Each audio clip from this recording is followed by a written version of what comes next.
¿Alguna vez han sentido esa opresión en el pecho al saber que el tiempo se acaba y no hay salida?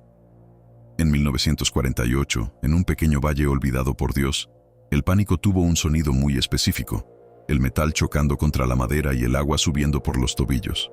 No fue un accidente, fue una sentencia de muerte disfrazada de progreso. El gobierno anunció la evacuación, sí, pero lo hizo con una prisa criminal, cerrando los accesos principales antes de que los más lentos, los ancianos y los enfermos, pudieran salir de sus hogares. Imaginen por un momento estar en su habitación, ver el agua filtrarse por debajo de la puerta y descubrir con horror que la cerradura ha sido bloqueada desde afuera por las patrullas que debían salvarlos. En este relato conoceremos la historia de la calle de las Flores, un callejón que quedó sellado bajo llave mientras el río desviado rugía hacia el pueblo. Los relatos de los pocos que lograron nadar hacia la superficie son pesadillas hechas realidad. Cuentan cómo las ventanas de las casas se iluminaban por última vez con las lámparas de aceite de quienes intentaban desesperadamente encontrar un respiro en el techo. Años después, cuando los buzos descendieron para inspeccionar las estructuras, regresaron con el rostro pálido y las manos temblorosas. No solo encontraron casas, encontraron prisiones de cristal y lodo, donde el último gesto de muchos fue un abrazo desesperado hacia una puerta que nunca se abrió. La verdad es que el agua es transparente, pero esconde las sombras más oscuras de la negligencia humana. Pero antes de continuar con esta historia misteriosa, suscríbete al canal para no perderte ningún otro relato como este. Ahora, continuemos. Yo lo recuerdo como si el olor a tierra mojada de San Patricio del Valle aún estuviera en mis pulmones. No era la lluvia normal de la temporada. Era una humedad densa, cargada de presagio. Durante meses, el pueblo había vivido bajo la sombra del progreso. La construcción de la presa del Cóndor, un proyecto monumental que, según los ingenieros, traería luz y riego a miles, pero que inevitablemente borraría del mapa nuestro pequeño caserío. La fecha límite para la evacuación era estricta. El gobierno había prometido reubicación y compensación, pero la burocracia, como siempre, se movía a paso de tortuga, mientras que el agua, por el contrario, se movía como un depredador hambriento. La mayoría de nosotros, los que teníamos fuerza en las piernas y algo de dinero, subimos a las colinas circundantes para esperar el traslado definitivo, desde donde podíamos ver el valle. Pero no todos pudieron. En la parte baja del pueblo, donde las casas eran de adobe y los techos de teja, vivía la gente que no podía apurarse. Doña Elena, la costurera, que padecía de reuma y apenas podía caminar. Don Justo, el carpintero, que estaba postrado en cama, y la familia de los niños Rojas, que esperaban el nacimiento de su quinto hijo. Ellos residían precisamente en la calle de las Flores, una arteria estrecha que desembocaba en el camino principal, el único punto de acceso y salida que el ejército había prometido mantener abierto hasta el último minuto. El pánico real no llegó con la primera gota de la inundación, sino con el sonido de los motores y las órdenes gritadas por megáfonos. Faltaban aún 2 días para la fecha oficial, pero el río, desviado provisionalmente, había roto una contención auxiliar. La orden de sellado se adelantó. Desde la ladera, yo veía los camiones militares moverse con una eficiencia aterradora.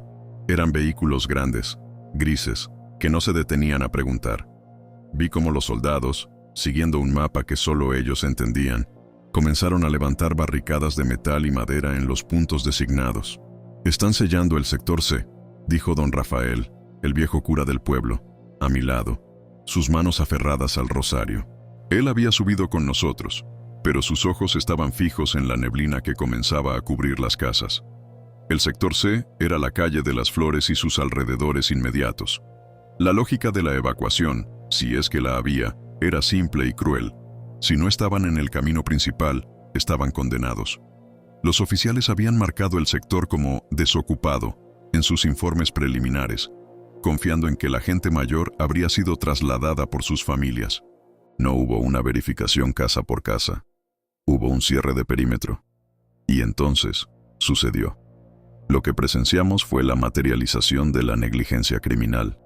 Vimos a una de las patrullas detenerse justo en la boca de la calle de las Flores. No entraron. Simplemente desplegaron una pesada barrera de acero, de esas que usan para las obras viales, y comenzaron a asegurarla con grandes candados y cadenas. El sonido del metal al ser forzado en la madera, el clic definitivo de los cerrojos, resonó en el valle. Era un sonido hueco, un eco que gritaba: «Ya es tarde». En ese momento, yo sabía que no todos habían salido. Yo sabía que doña Elena, en su lentitud, aún estaría empacando sus hilos. Yo sabía que la vida de esas personas se había reducido, en un instante, al espacio entre 4 paredes, sin posibilidad de escape. El agua llegó poco después del sellado. No fue una ola gigante, sino un ascenso constante, implacable.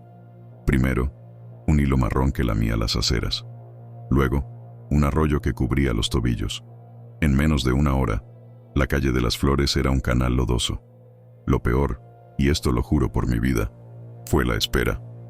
Desde nuestra posición elevada podíamos ver las luces de las lámparas de aceite que se encendían en las ventanas bajas, luego en las ventanas superiores y finalmente en los techos. Eran pequeños puntos dorados de desesperación, moviéndose sin dirección, buscando un respiro en la oscuridad creciente.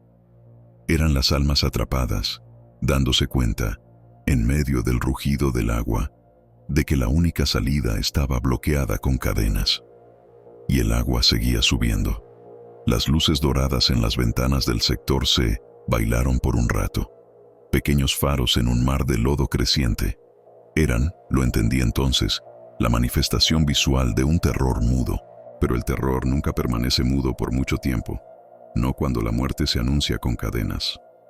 El silencio de la noche, roto solo por el murmullo del río desbordado, se hizo añicos. El primer sonido fue un grito, no un grito de pánico, sino de realización.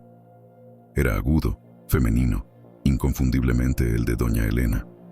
Ella no estaba gritando por ayuda, sino contra la injusticia, contra la barrera de acero que la separaba de la vida. Lo que siguió fue un coro de horror que me perforó los tímpanos, incluso desde la distancia de la loma. Eran golpes secos, repetitivos, contra el metal. Puños, quizás alguna herramienta, intentando forzar la pesada plancha que los oficiales habían colocado. Escuché sollozos, lamentos que se elevaban por encima del rugido del agua. No eran las voces claras que uno usa para pedir auxilio. Eran aullidos guturales, desgarradores, de quienes ya no esperan ser salvados, sino que simplemente protestan contra su encierro. Nosotros, los que observábamos desde la seguridad relativa de la zona alta, nos convertimos en un público petrificado para este teatro de la crueldad. Éramos más de 100 personas, sobrevivientes, parientes de los atrapados, y ni uno solo pudo moverse. La barrera estaba asegurada con una eficiencia militar.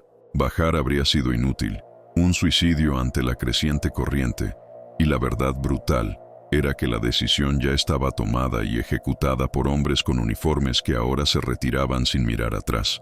Recuerdo la voz de don Rafael, el carpintero, un hombre con la voz ronca como el aserrín.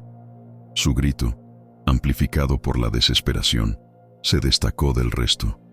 «Abran, por el amor de Dios, mis hijos están aquí». El agua ya les llegaba a la cintura en las calles. Lo sabíamos por la rapidez con que las luces se movían de las plantas bajas a los segundos pisos. Ahora, los gritos se volvieron amortiguados, como si estuvieran siendo filtrados por una tela gruesa, húmeda. El agua no solo estaba subiendo, estaba ahogando el sonido. Esa noche aprendí que hay un sonido que es peor que el grito más desgarrador, el sonido que lo silencia. Mientras el agua ascendía hasta los marcos de las ventanas de los segundos pisos, la lucha se hizo más frenética, pero menos audible. Los golpes contra la barrera cesaron. Supongo que la corriente ya era demasiado fuerte, o quizás la desesperación había consumido la fuerza física.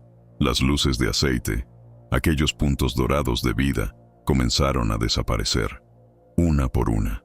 No se apagaban de golpe, se hundían, como si la tierra misma estuviera tragando las estrellas. El último lamento que escuché fue un gemido prolongado, un sonido que no parecía humano, sino el quejido de una máquina oxidada que se rinde. Vino de la dirección donde sabíamos que estaba la casa de la familia Vargas. Luego, el silencio. Un silencio denso, pesado, que el rugido del río ya no podía disimular. El agua había ganado. El sector C, la calle de las Flores, se había transformado en un abismo lodoso, con techos que apenas asomaban como la espalda de bestias dormidas. Nos quedamos allí hasta el amanecer, esperando algo, un milagro, un arrepentimiento de las autoridades. Pero el amanecer solo trajo la visión clara de la inundación, una superficie marrón y turbulenta que cubría todo, y en el lugar exacto de la boca de la calle, la silueta negra y pesada de la barrera de acero, inamovible, con los candados brillando levemente bajo la luz gris de la mañana. Esa barrera no solo había sellado una calle, había sellado un crimen que, a pesar de la promesa del agua de ocultarlo todo, yo sabía que dejaría cicatrices que ninguna inundación podría borrar, y las marcas, me lo juré en ese momento, algún día serían encontradas. El amanecer no trajo consuelo, sino la crudeza de la evidencia. El aire, que antes había estado saturado con el grito de la desesperación, ahora solo olía a lodo, humedad estancada y una pesada capa de culpa.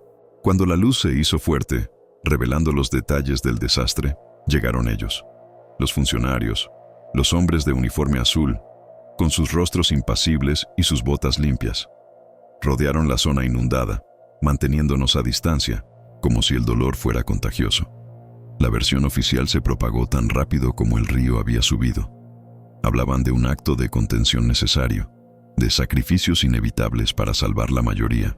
Mencionaron fallas en la comunicación y una evacuación incompleta por obstinación de los residentes. Escuché al coronel Márquez, un hombre de mentón cuadrado y voz de trueno, declarar ante un pequeño grupo de periodistas que la zona había sido asegurada para evitar la propagación del daño estructural.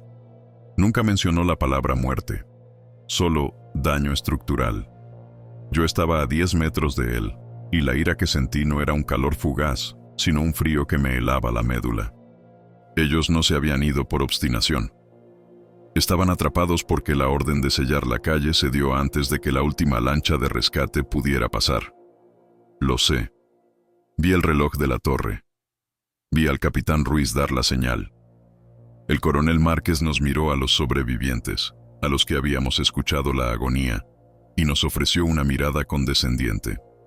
Ahora, la prioridad es el sellado hermético y la prevención de enfermedades. El sector C es, por ahora, una zona de riesgo biológico. Zona de riesgo biológico. Así fue como llamaron a la calle de las Flores, donde vivía la familia Vargas, el señor Donato el panadero y doña Elena, que era sorda y jamás habría escuchado las sirenas. No eran víctimas, eran un peligro sanitario que debía ser ignorado. Lo más terrible no fue la mentira, sino el silencio cómplice que se instaló entre los que nos quedamos.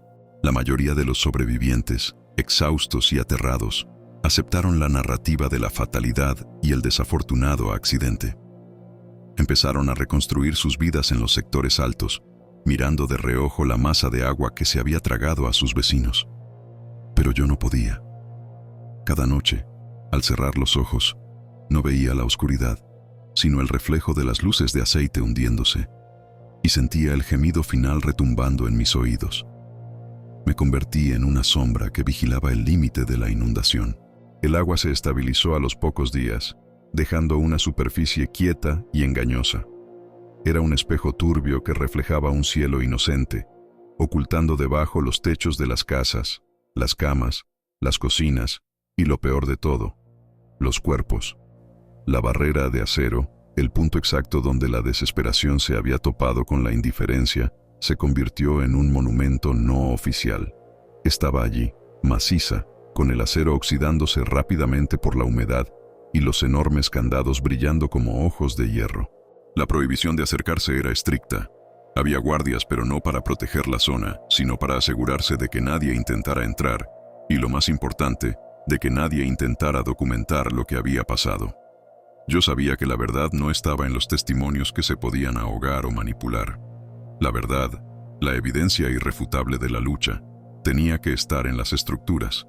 Tenía que haber marcas, arañazos en las paredes, puertas forzadas, alguna señal física de la desesperación final contra el tiempo y el agua. Me juré que esas marcas, ese testimonio mudo que el agua estaba intentando silenciar, serían encontradas. No importaba cuánto tiempo pasara. No importaba si el pueblo entero decidía olvidar, yo no lo haría. Durante las semanas que siguieron, mientras el lodo se secaba lentamente en los bordes y el hedor se hacía insoportable, me dediqué a observar la barrera. Era mi punto fijo. Era la cicatriz de la ciudad. Y yo sabía que, bajo ese espejo de agua marrón, el sector C no era un cementerio, sino una cápsula del tiempo, sellada por la negligencia criminal. Solo teníamos que esperar a que el agua se retirara para que el pasado hablara. Y yo sería el que lo escucharía. El silencio que siguió a la inundación no fue un alivio, fue un peso. Era un silencio denso, como el lodo espeso, que se asentaba sobre el valle y se metía en los huesos. La verdad es que el sonido de los lamentos, el golpeteo desesperado contra el acero, había sido horrible, pero al menos era la prueba de que la vida luchaba. Ahora solo quedaba ese espejo turbio, reflejando el azul inocente del cielo, mientras debajo todo era negrura y muerte. Me quedé. No pude irme. La gente de las zonas altas, los sobrevivientes que habían logrado escapar, intentaron reconstruir sus vidas, pero lo hicieron con una velocidad sospechosa, como si el apuro por olvidar pudiera borrar la mancha de culpa que todos sentíamos por no haber podido hacer más, por haber escuchado y no actuado.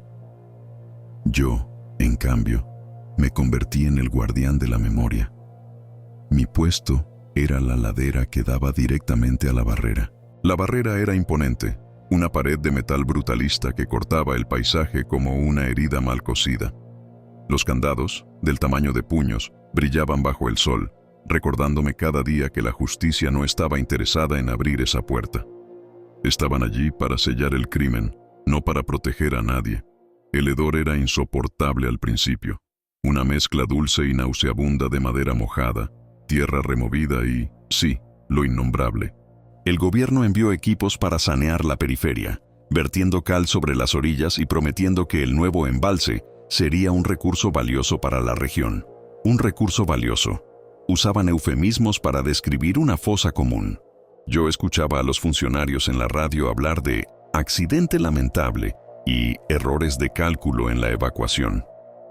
Nunca mencionaron la palabra que lo definía, negligencia criminal. Nunca hablaron de que las llaves se usaron deliberadamente para encerrar a mis vecinos. Mi obsesión crecía. Dejé mi trabajo, mi casa, todo lo que antes me definía. Pasaba horas mirando el agua, esperando una señal, una burbuja de aire que pudiera ser el último aliento de una casa, o quizás de una persona. La prohibición se hizo más estricta. Los guardias, que antes patrullaban con cierta desgana, ahora eran reemplazados por una fuerza más organizada, la Guardia Nacional. Su trabajo era claro, mantener la versión oficial. Y yo era la amenaza. Me llamaban el loco del muelle, aunque no había muelle, solo barro endurecido y la frontera de la inundación. Un día, un oficial joven se acercó a mí. Me ofreció un cigarrillo y me habló con esa condescendencia que usan los que creen tener la verdad. «Señor», dijo, encendiendo su propio cigarrillo, «no hay nada aquí. El agua es profunda. Es hora de que vuelva a casa». «Mi casa está ahí abajo», le respondí, señalando el centro del espejo turbio. Él suspiró, irritado. «El informe dice que todos fueron evacuados del sector C antes de sellar. Hubo una alarma». «El informe miente», le dije sin mirarlo. Yo escuché los gritos. Él no. Él solo leía papeles. Esa conversación me hizo darme cuenta de algo terrible. No solo habían sellado las puertas, sino que también habían sellado la verdad con una capa de burocracia y mentiras impresas. La lucha no era solo contra el olvido, sino contra la narrativa oficial que se solidificaba día a día. Las semanas se convirtieron en meses. El nivel del agua dejó de fluctuar. Se hizo evidente que no era una inundación temporal, era un embalse permanente. El sector C no iba a ser drenado. Las autoridades habían encontrado la solución perfecta para ocultar su crimen, convertirlo en una característica geográfica. Esto cambió mi promesa. Ya no se trataba de esperar a que el agua se retirara, ahora se trataba de la perseverancia. El tiempo ya no era mi enemigo, era mi aliado. Si el agua era un conservante, entonces las marcas que yo juré encontrar no se habrían borrado. Los arañazos en los marcos de las puertas, las grietas en el cemento, la evidencia física de la lucha desesperada contra el encierro y el ascenso del agua. Todo estaría allí, preservado en el frío y la oscuridad, esperando. Mi juramento se convirtió en mi ancla. Yo no podía dejar que el lamento de Pedro, el panadero, o el grito de doña Elena, la costurera, se convirtieran solo en historias de fantasmas. Tenían que ser evidencia. Y así empezó mi larga vigilia. Yo sabía que pasarían años, quizás décadas, pero las mentiras del acero y el cemento no duran para siempre. Yo tenía que vivir lo suficiente para ver el día en que alguien, con la tecnología adecuada y la valentía necesaria, decidiera mirar debajo de ese espejo. Mientras tanto, cada tarde, al caer el sol, me sentaba junto a la barrera, esa cicatriz oxidada, y cerraba los ojos. Y aunque la superficie del agua estaba quieta, bajo el silencio, yo seguía escuchando el eco, sordo pero persistente, del metal siendo golpeado. El testimonio mudo aguardaba, y yo también. El tiempo, para la mayoría, era una corriente que arrastraba el dolor hacia el olvido. Para mí, era un estanque, un líquido espeso que se detenía y conservaba. Yo me convertí en el guardián de ese estanque, el último centinela en la orilla de una tumba azul. Pasaron años, 10, 20, 30. Vi a los niños que nacieron justo después del desastre crecer y casarse, viendo el embalse no como un cementerio, sino como una simple fuente de energía o un destino de pesca. La verdad se había diluido tanto en el burocracia como en el agua dulce. La gente del pueblo de la zona alta había aprendido a convivir con el silencio de abajo. Mi vigilia era una rutina implacable. Cada día era una prueba de resistencia contra la tentación de la paz. Yo no podía enfermar, no podía olvidar los detalles. Yo era el único mapa vivo de las calles sumergidas. Yo recordaba exactamente dónde estaba la panadería de Pedro, la esquina donde doña Elena vendía sus encajes, y crucialmente, la ubicación exacta del portón de acero en la calle San Blas, el punto donde se había sellado la vida. La superficie del agua se convirtió en mi obsesión. Era un espejo perfecto, pero yo sabía que reflejaba la mentira. En los días de viento, cuando el oleaje rompía contra la orilla, me parecía escuchar un murmullo, el eco amortiguado de la desesperación que había jurado exhumar. Mi cabello se volvió blanco, mis manos se llenaron de las manchas del sol y la espera. Los funcionarios que habían firmado la orden de sellado se habían jubilado o habían muerto, llevándose sus mentiras a la tierra. Pero la mentira física, la evidencia, seguía ahí, en el frío. Mi promesa no era solo de memoria, sino de acción. Tenía que vivir hasta que la tecnología me alcanzara. Y un día, alcanzó. Fue casi 40 años después de que el sector C se convirtiera en el fondo de un lago. No vinieron por la justicia, sino por la ciencia. Un equipo de jóvenes investigadores de la capital llegó con equipos de sonar de alta resolución, interesados en el estudio de las estructuras sumergidas y su impacto en la calidad del agua. Eran ingenieros, biólogos marinos, gente que solo veía números y datos. El crimen les era irrelevante, solo veían un experimento. Yo los observé desde lejos durante días, sentado en mi viejo banco de madera. Vi sus botes, sus grúas, sus pantallas que mostraban contornos fantasmales del pueblo que yo conocía de memoria. Ellos estaban mapeando fantasmas sin saber que buscaban cadáveres. Finalmente, me acerqué a la jefa del proyecto, una joven, la doctora Elena Durán. Ella me miró con la cortesía condescendiente que se reserva a los ancianos del lugar, pensando que yo iba a contarle historias de duendes o tesoros escondidos. «Ustedes están desperdiciando su tiempo en el centro», le dije sin rodeos, señalando el sector más profundo del embalse. «La clave no está en la plaza, está en la periferia».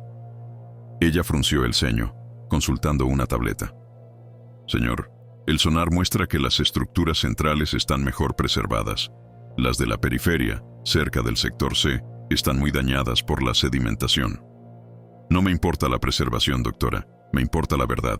Mi voz, que había estado silenciada durante décadas, salió con una resonancia que la hizo levantar la vista. Le conté solo la verdad que ella necesitaba saber. que había una sección del pueblo que había sido sellada deliberadamente antes de que el agua subiera. Necesitan enfocar sus cámaras en las puertas de los edificios de la calle San Blas, a unos 10 metros del antiguo portón de acero, y en las paredes interiores de la panadería. Ella me miró con escepticismo profesional. ¿Y por qué deberíamos hacer eso? Porque si las autoridades hubieran verificado la evacuación, no habrían sellado esas puertas. Y si hubo gente atrapada, habrían intentado salir. Y el metal y el cemento guardan memoria. No usé la palabra crimen, usé la palabra memoria. Eso resonó con su propósito académico. Ella aceptó, más por curiosidad histórica o por complacerme, que por convicción. Yo era el último eslabón con la historia oral del desastre. La noche antes del primer descenso de las cámaras submarinas de alta definición, no pude dormir. Había esperado esto durante toda mi vida adulta. La espera había sido una agonía, pero ahora, la inmediatez de la revelación me llenaba de un terror frío. ¿Y si me equivoqué? ¿Y si el agua, a pesar de todo, había borrado la evidencia? ¿Y si la desesperación de Pedro y doña Elena no había sido lo suficientemente fuerte como para dejar una marca imborrable?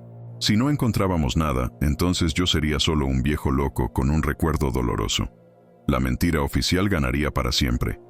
Al amanecer, estaba en el muelle. El equipo de la doctora Durán estaba listo. El vehículo operado remotamente, ROVE, era una maravilla de la tecnología moderna, con luces potentes y una cámara de fibra óptica capaz de ver a través de la penumbra del fondo. Le di a Elena las coordenadas exactas, dibujadas en un mapa arrugado que yo había llevado en mi billetera por décadas. Busquen el portón. Luego el primer edificio a la derecha, cerca de la línea de barro. Ahí estaba la panadería. Vean la puerta posterior. El ROVE se sumergió. La superficie del agua se cerró sobre él, volviendo a su engañosa calma. Yo me acerqué al monitor que mostraba la transmisión en vivo. Mi corazón golpeaba contra mis costillas con la fuerza de los puños de los atrapados. La pantalla se llenó de azul oscuro. Luego, la luz del ROV se encendió, cortando la negrura y revelando un mundo distorsionado, cubierto de limo y algas. Vimos postes de luz inclinados, techos colapsados. Era el pueblo, pero era un fantasma. El ROV se movió lentamente, guiado por Elena.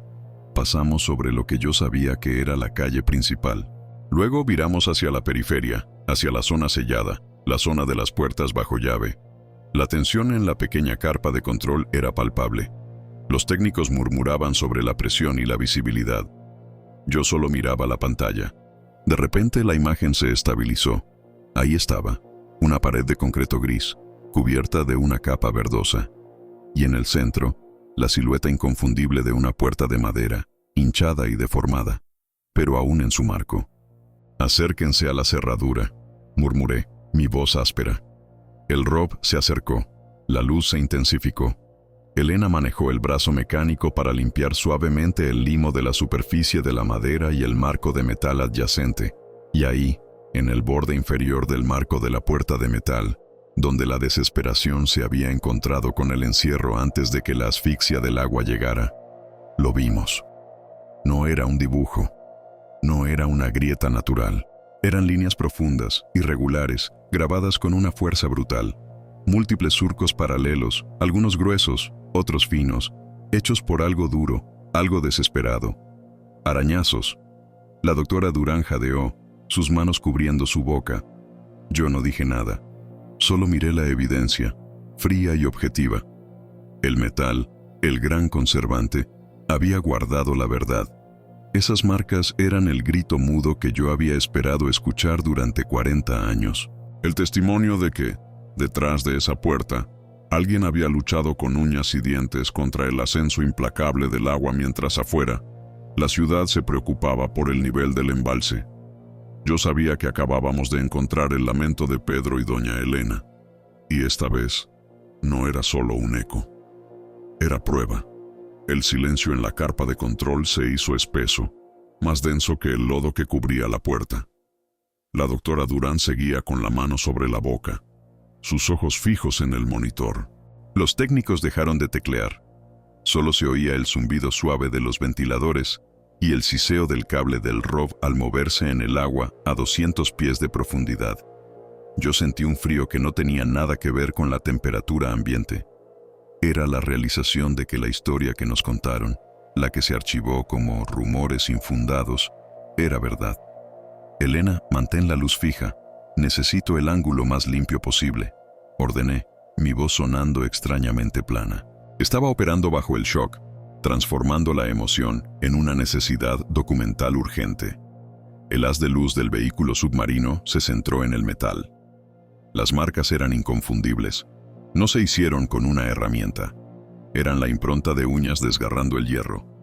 O quizás de un anillo. Una hebilla. Algo desesperado que se usó para dejar constancia de la agonía. Se agrupaban en el cuadrante inferior, justo donde una persona, arrodillada o agachada, habría intentado raspar el último mensaje antes de que el agua fría y lenta les llegara al pecho. Marquen las coordenadas. Tomen fotografías de alta resolución. Necesitamos una escala, un objeto de referencia junto a los arañazos. Instruí. El brazo mecánico del ROV se extendió con lentitud y depositó una pequeña regla calibrada junto a las marcas. Eran surcos de varios centímetros de largo, irregulares, profundos.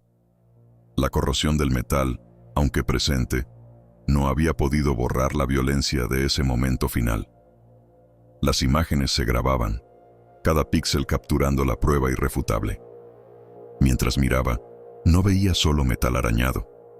Veía a Pedro, el panadero, fuerte y joven, dándose cuenta de que la orden que escuchó era una mentira, que el sellado de la calle no era una precaución, sino una sentencia. Veía a doña Elena, la costurera, golpeando con lo que le quedaba de fuerza, sabiendo que su grito no cruzaría la gruesa pared de concreto que separaba su sufrimiento de la falsa seguridad del mundo exterior. Esos arañazos eran el eco materializado de los lamentos que escuchamos aquella noche desde la colina. El sonido que las autoridades habían ahogado con la excusa del progreso y la necesidad hídrica. ¿Qué creen que usaron?, preguntó uno de los técnicos, rompiendo finalmente el silencio. Usaron lo que tenían, respondí, sin apartar la vista de la pantalla. Usaron la desesperación. El estilo de las marcas era caótico, una rabia ciega. El agua, al subir, debió haberlo hecho lentamente, dando tiempo para el pánico, para el entendimiento total de que nadie vendría, de que la llave que selló esa puerta había sido girada por la indiferencia, no por el error. Pensé en mi padre, en cómo había insistido hasta su muerte que se oyeron golpes sordos, rítmicos, seguidos de un silencio aterrador. Ahora, la puerta no solo confirmaba los lamentos, confirmaba la lucha física por la vida. Elena, muévelo a la izquierda, por favor. Quiero que sigas el muro hacia el interior de la zona sellada. Necesitamos ver la casa más cercana a la compuerta. Dije. Sabía dónde estaban. La casa de Pedro estaba a solo unos metros calle abajo de la puerta. Si la desesperación había sido tan brutal en el punto de sellado, ¿cómo se verían las paredes interiores? El ROV se deslizó como un insecto fantasma a lo largo del muro de concreto. La visibilidad disminuyó un poco debido al limo removido. Luego, la luz encontró la esquina de una estructura.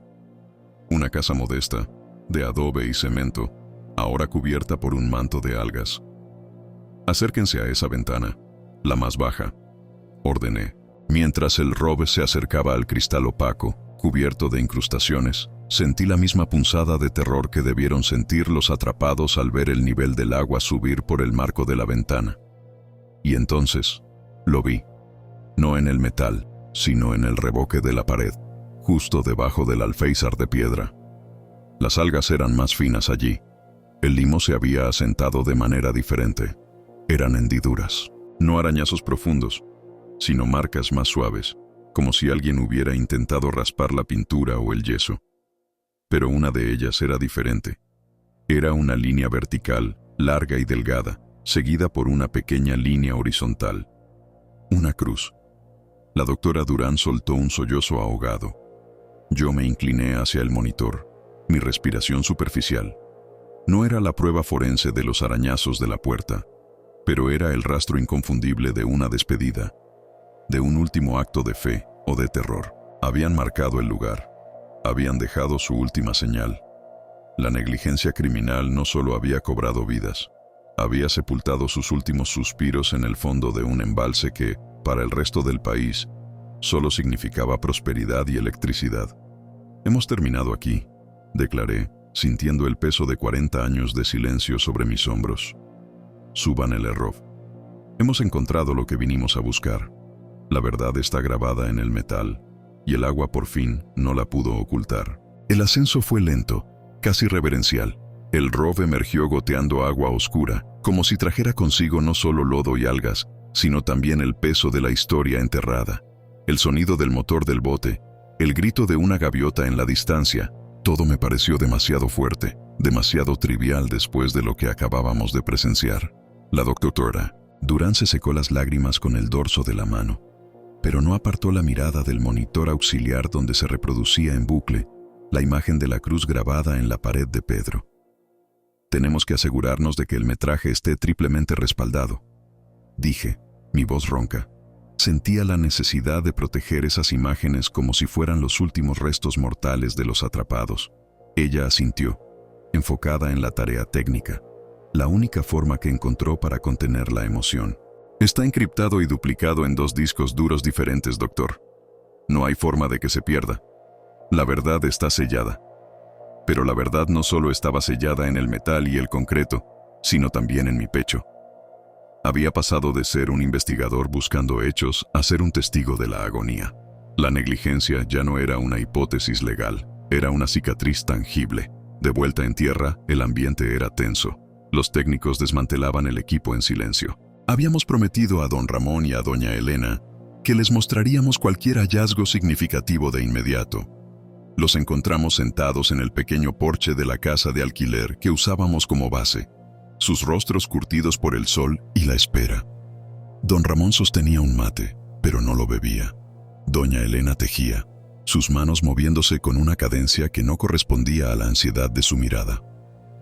«Hemos encontrado algo», anuncié sin preámbulos. Los llevamos a la pequeña sala donde habíamos instalado el equipo de proyección. La doctora Durán manejó el control remoto con mano firme. Las luces se apagaron.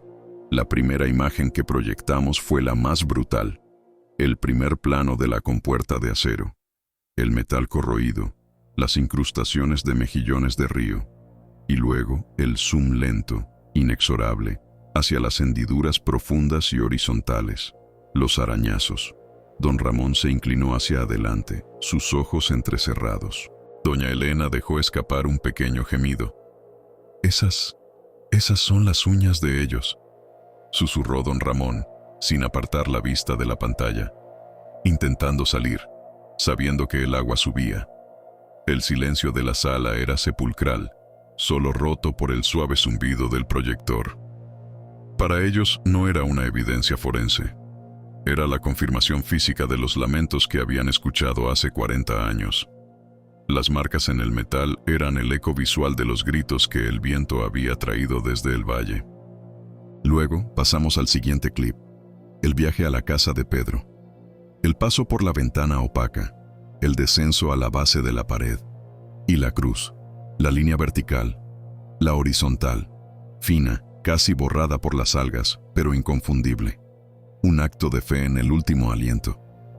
Doña Elena se cubrió la boca con ambas manos.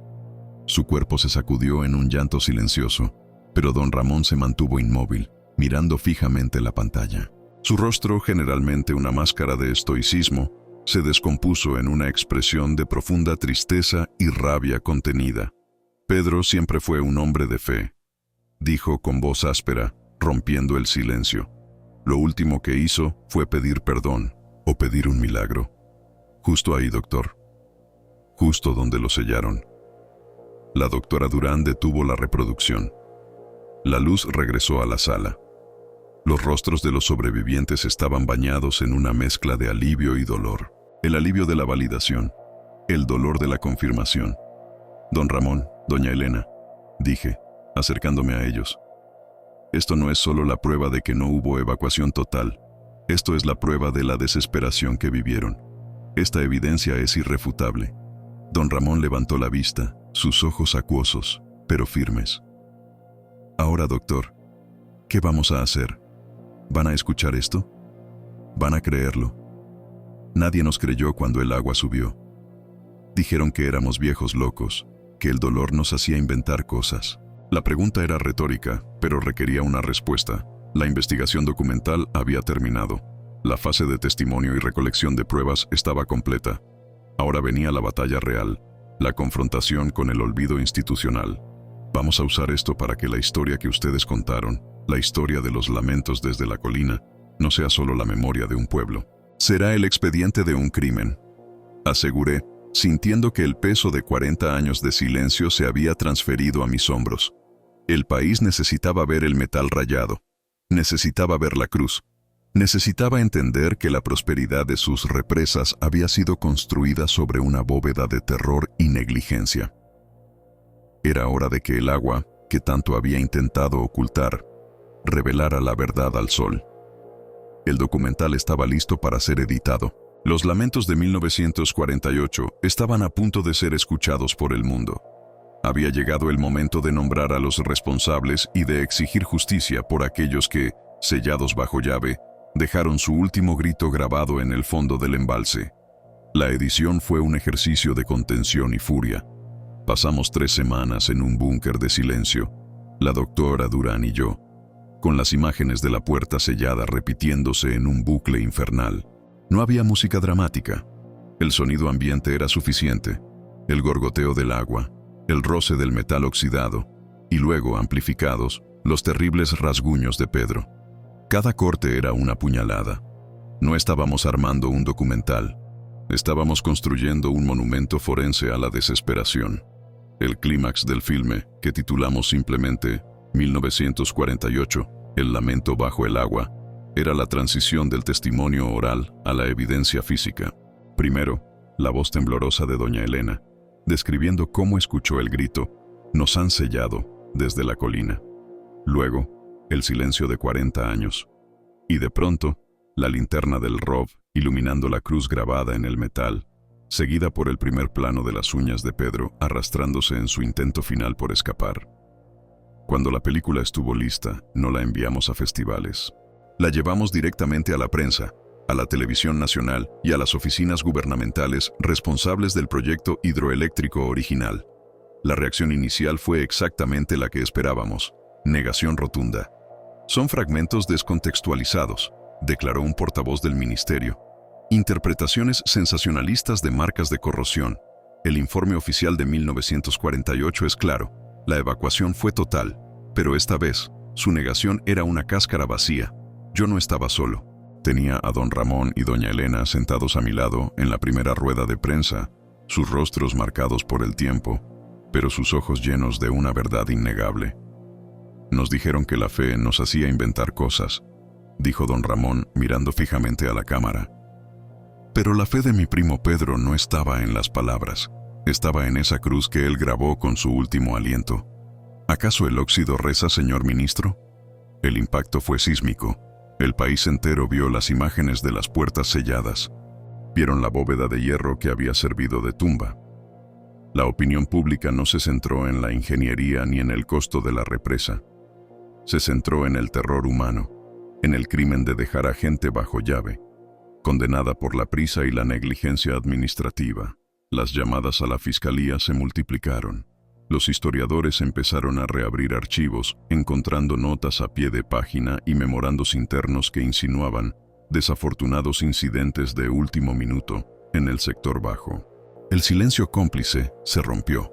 Para mí, el verdadero momento de justicia no fue la apertura de la investigación oficial, ni la promesa de identificar y procesar a los responsables, muchos de los cuales, convenientemente, ya habían muerto. El verdadero momento fue cuando llevé a don Ramón y doña Elena a ver el documental proyectado en una sala de cine abarrotada. Al terminar la proyección, la sala se quedó en un silencio sepulcral, roto solo por los sollozos. La gente no aplaudía la película. Lloraban por los que quedaron. Don Ramón me tomó la mano. Sus dedos eran frágiles, pero el apretón era firme. «Ellos ya nos escucharon, doctor», susurró, refiriéndose a los que quedaron bajo el agua. «Ya saben que no los olvidamos». Doña Elena, por primera vez en años, no parecía cargar el peso de la culpa. Su rostro se suavizó en una paz melancólica. Ahora sí pueden descansar, dijo. Mi trabajo, el trabajo de la doctora Durán y el de todo el equipo de buceo había llegado a su fin. Habíamos descendido a la oscuridad, no para encontrar oro, sino para recuperar la dignidad de los muertos. Habíamos utilizado la tecnología para vencer al tiempo y al agua, los grandes encubridores de la historia. El embalse sigue ahí, una vasta extensión de agua azul que alimenta ciudades y genera energía. Pero ya no es solo un recurso hídrico. Ahora, para todo el país, es un mausoleo. Cada vez que veo el sol reflejarse en su superficie, recuerdo que, debajo de esa calma aparente, yace una verdad grabada en metal. Una verdad que nos recuerda que la negligencia no solo mata, sino que también sella los gritos de sus víctimas en una bóveda oscura. El agua no pudo ocultar lo que las manos desesperadas de Pedro y de todos los que quedaron atrapados con él dejaron como testimonio final, una exigencia de justicia, marcada con uñas y fe, justo al otro lado de la puerta que quedó, para siempre bajo llave.